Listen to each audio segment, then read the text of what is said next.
This is the IELTS listening test. You will hear a number of different recordings, and you will have to answer questions on what you hear. There will be time for you to read the instructions and questions, and you will have a chance to check your work. All the recordings will be played once only. The test is in 4 parts. At the end of the test, you will be given 10 minutes to transfer your answers to the answer sheet. Now turn to Part 1.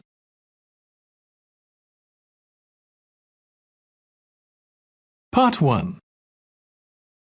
You will hear a science student inquiring about English courses at a university language centre. You now have 30 seconds to read questions 1 to 7.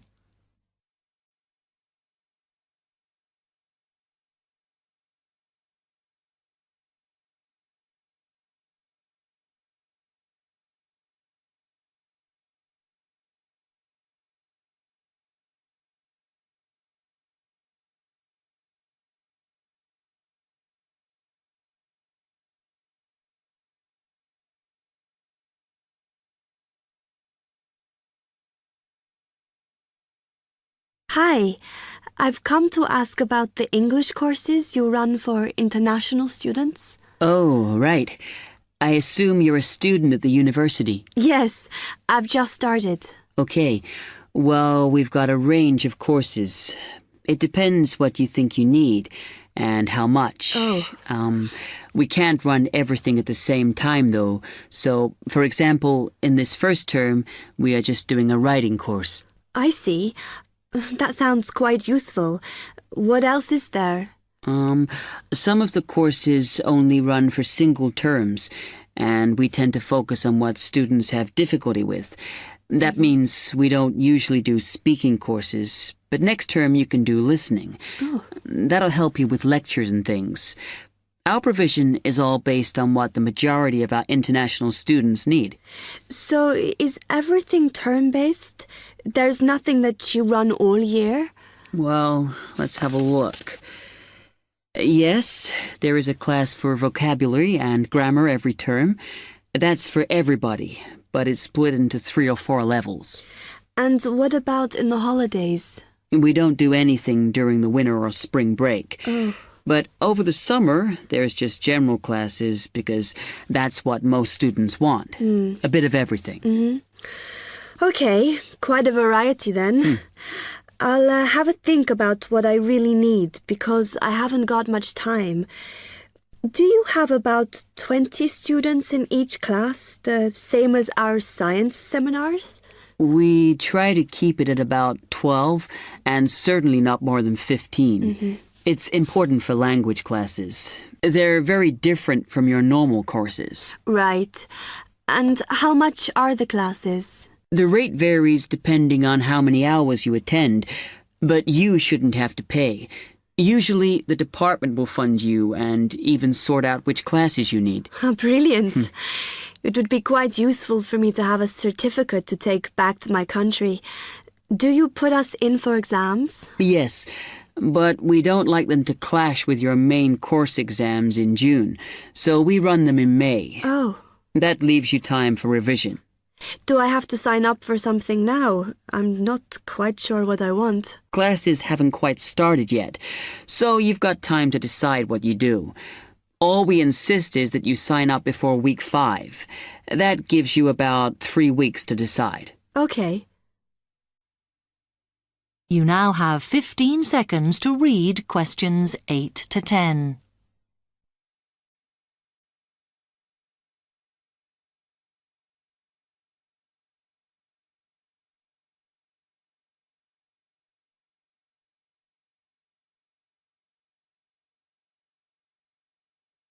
Then, when you've made up your mind, you need to come back here to the administration office to enroll. What do I need to bring with me when I enroll? My identity card, I guess. Yes, or your passport. Uh-huh. Then you'll be given a registration form, which you'll have to show to the teacher when you have your first class. Okay. And should I ask my tutor about which classes I should do then? Yes. Then you get a note from him and give that to the desk when you register. Can I use the computers here as well? Yes. You'll be given a password when you go to your first class. So remember to bring a disk with you to save your work on, as you won't be allowed to save it on the hard drive. Okay. Will I need anything else? Dictionary? We've got loads of those here that you can borrow. But you'll need a notebook as we don't provide paper or files. Okay. Thanks. That is the end of Part 1. You now have 1 minute to check your answers to Part 1.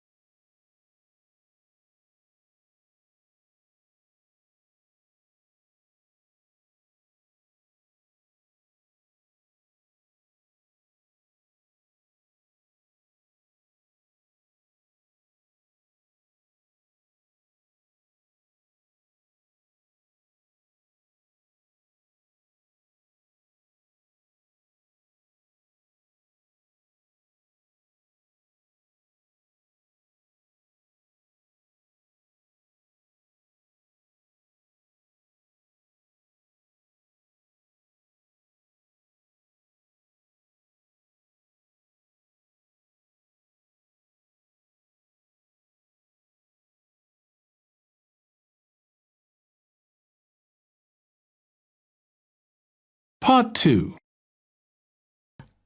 You will hear a man giving some information about transport in London. You now have 30 seconds to read questions 11 to 15.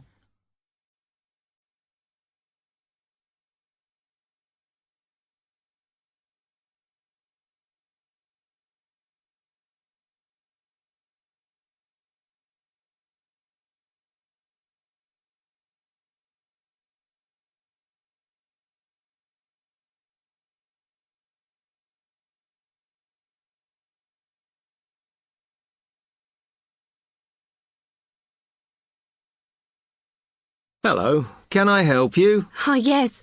I was wondering what the best way was for me to get around London. Well, there are a lot of possibilities. As you probably realise, the main ways to get around are bus, train and tube. Oh? The Underground. Oh. It depends how much you want to spend. All forms of transport offer special tickets, such as cheap day returns on the trains and so on. Overall, you'll spend less on the bus as it operates on a basic flat fare for each journey. But of course it may not go to where you need to travel to. The mainline trains only operate in the outlying areas, though a few cross London, whereas the tube has stations which are placed in central areas of the city, close to the main sites and shops.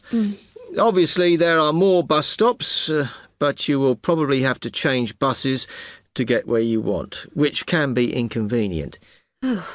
You will find that the buses are mainly in the central areas, but some tube lines go quite a long way out of London, so you could use this for longer journeys. Having said that, the tubes do get very crowded, so you should use the train if you want to sit down. It does depend where you're travelling to. Well, I'm living on the outskirts, but I have to travel into London to college every day, and then around London when I'm here. OK, so time is going to be an issue for you. The tube should be fast crossing London, but quite honestly, there are so many delays that it's not very efficient. Again, the train has fewer stops, so is probably your quickest option to get to and from college. Of course, which service you use might depend on how frequent it is. I mean, the trains might only be every 20 minutes or whatever, but a timetable is published to save you hanging around. There are a lot of tube trains at busy times of day, but fewer at other times, whereas the buses run every 5 minutes through most of the day, and there are night buses. But you'll need to check out your route first. You now have 30 seconds to read questions 16 to 20.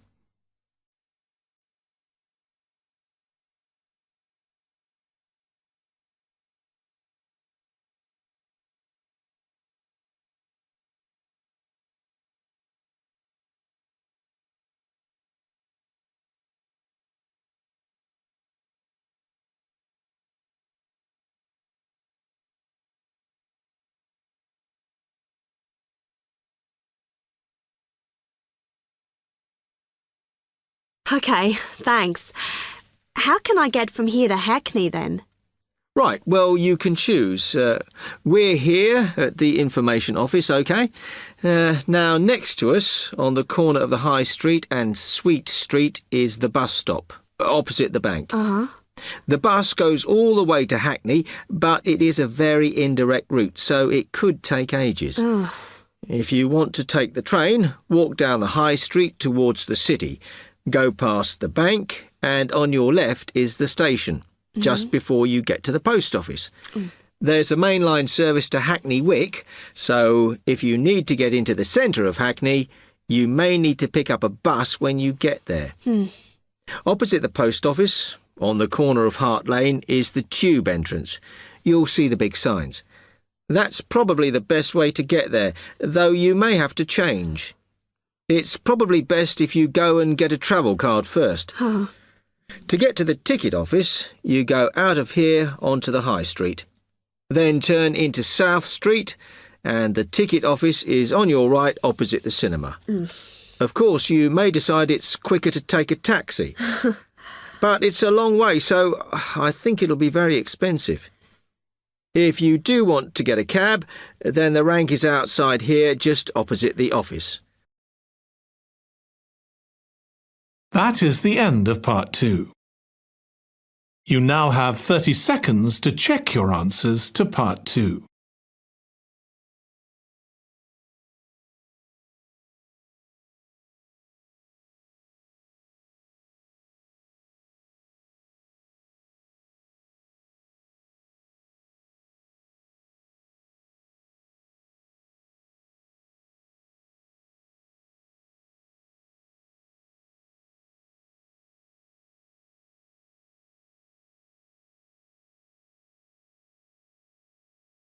Part 3. You will hear 2 medical students, Caitlin and Hideki, discussing options for courses. You now have 15 seconds to read questions 21 to 23.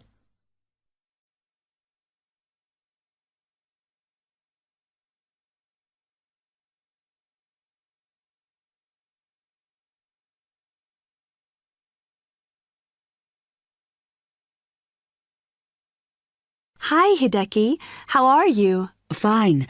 I'm glad I bumped into you. Have you got 5 minutes to sit down and discuss our extra course options for next term? Yeah, sure. You mean the support courses for our modules? Yes.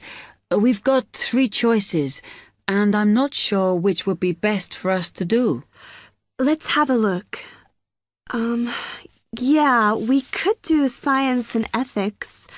Sounds quite interesting. Yes, but I think we should be thinking what we get out of each course. So, science and ethics, there's a lot of reading and research to do. And I don't think it comes up in the exams, does it? I'm not sure. Oh, I see we have to do assignments and we get our score from that. But what it would do is to force us to get better at doing essays and reports. You know, organizing them and using the right kind of language. Might be worthwhile. Yeah, you're right. An alternative is the pharmacology prelim course. Oh. I think it's in case we want to go on to transfer to pharmacology at the end of the year, because lots of students do. So it depends what we want to do in the future. But apparently, they send you off to find out about various companies and the differences between their products. It would give you lots of practice in investigative studies and analysis. I think I'd quite enjoy that. Yes, I see your point. Then the other option is reporting test results. Sounds a bit boring. Not sure why they have a separate course just for that. Well, I could certainly do with some help in that. Because if you go out into industry, that's what you'll spend most of your time doing. So it's got a very practical application. I think I'm going to go for pharmacology. Me too. You now have 30 seconds to read questions 24 to 30.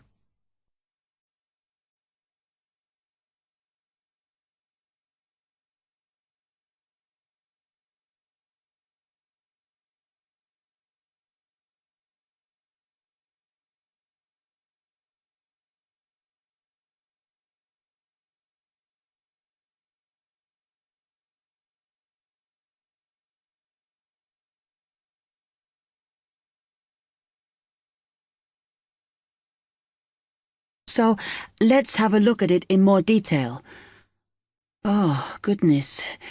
If we do pharmacology, then we have to do a supplementary maths course. Oh no, that's not fair. Mind you, I think I need it. Does that mean we have twice as many lectures? No, this maths is only a short course. The chemistry department are responsible and they do it in the 3rd term. So we've got all next term to settle into the pharmacology bit. I find the tutor makes a real difference. Some of them make chemistry so easy, and some of them I can't understand at all. Like that one we had from Oxford University. Oh. Mind you, the one on this course should make sense because he's a lecturer who's coming in for a few weeks from industry. So at least it'll be linked to the real world. Yeah. The project we have to do on this pharmacology course is huge, and it doesn't give us much time. We have to make a decision about what we want to do on the project as soon as we start in January, and then hand in our plans before the end of the month. Doesn't give us much time to sort out what's possible or not. I mean, doesn't the scale of our project depend on what resources we can have? Like what equipment we can use? I suppose so, though I think there's plenty available. For example, it says that if we need to do any experiments, then we can use all the equipment in the new lab, as long as we book it. Oh, okay. It's slowly beginning to take shape for me. I think it'll be a good course. I'm just worried that I get enough support to do it. I think you'll be okay. And the tutors are always available if you get stuck. Actually, it says that if you're not sure, then in December, they'll be running 1 or 2 additional seminars. So I might go to those. Actually, what's quite interesting is that at the end of the course, when our project is completed, then we have to do a presentation on it. Oh. I think that's quite good practice. A bit scary, though. Well, it shouldn't be too bad, as they say that we can do it in pairs. Spread the load, as it were. Good. I have done presentations before, but I'm always very nervous. And is the presentation what we're assessed on, then? Let me look. It says that we have an interview and we get a mark for the whole course depending on how well we do in that. Oh, right. Okay, so That is the end of part 3. You now have 30 seconds to check your answers to part 3.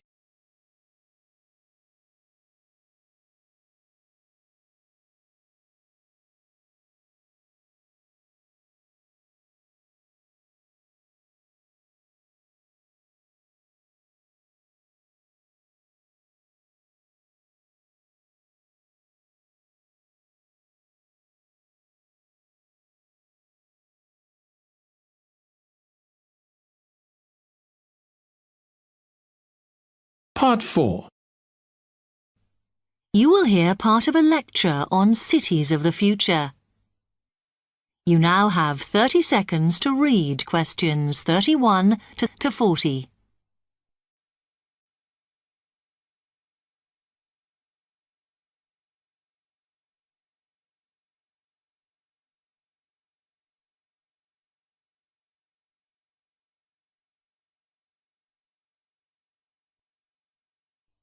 OK, we've been looking at how societies will develop in the future and at the increase in the size of cities. So I want to talk to you today about the key considerations in these cities of the future.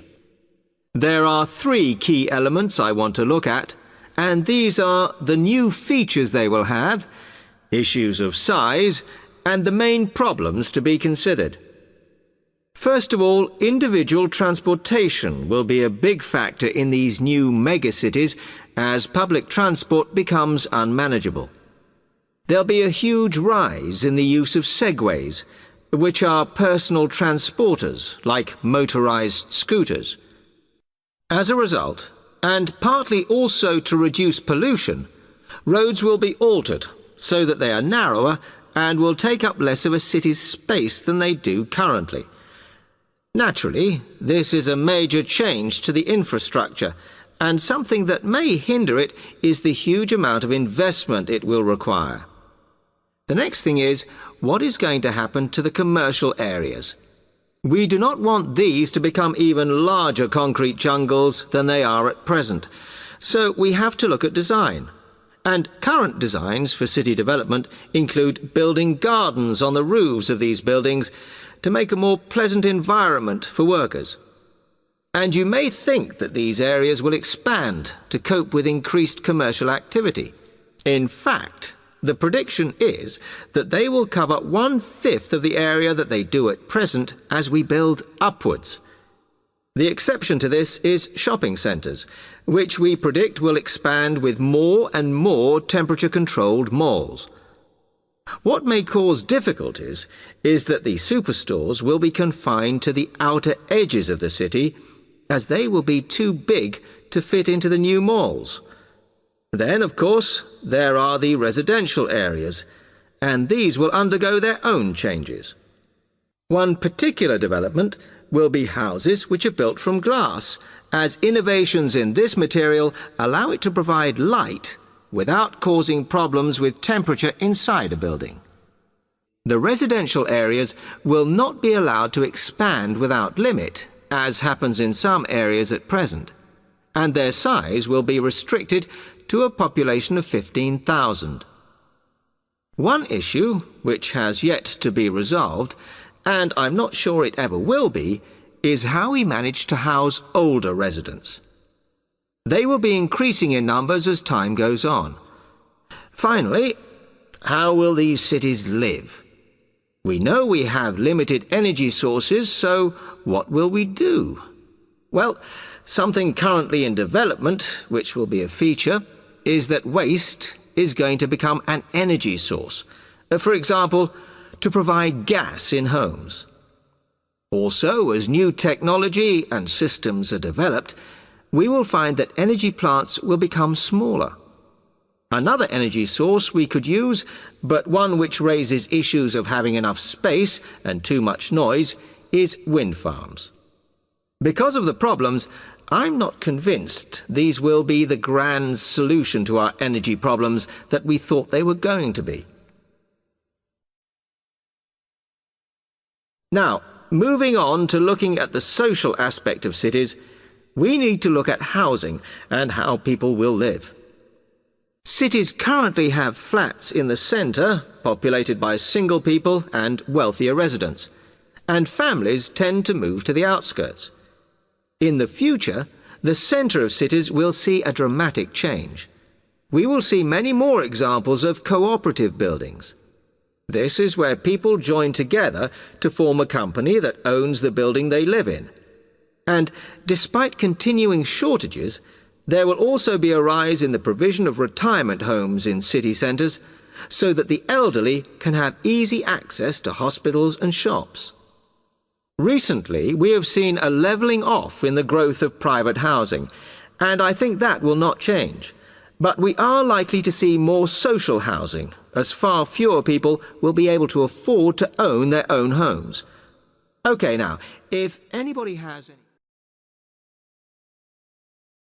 That is the end of Part 4.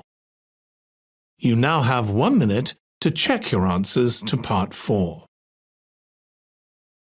That is the end of the listening test. In the IELTS test, you would now have 10 minutes to transfer your answers to the answer sheet.